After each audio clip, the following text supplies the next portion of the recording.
8 రోజుల మిషన్ కోసం international space station కు వెళ్లిన ప్రముఖ వ్యోమగామి సునీత విలియమ్స్ తిరిగి భూమి మీదకి రానున్నారు.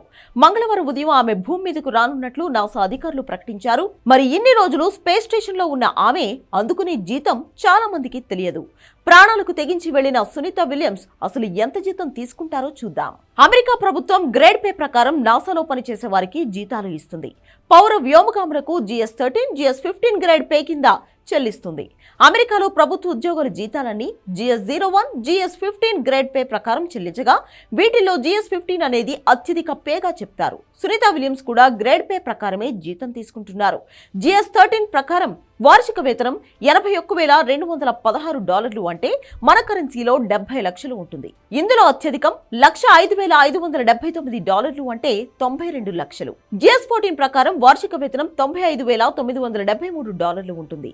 అంటే మన కరెన్సీలో 83 లక్షలు. ఇక ఇందులో అత్యధిక వేతనం $124,764 అంటే ₹1,00,00,000 వరకు జీతం ఇస్తారు.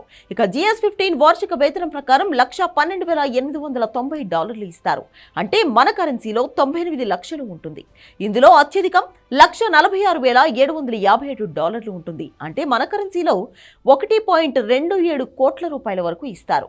సునీత విలియమ్స్ అనుభవం ప్రకారం ఆమెకు GS-15 లో జీతం ఇస్తారట.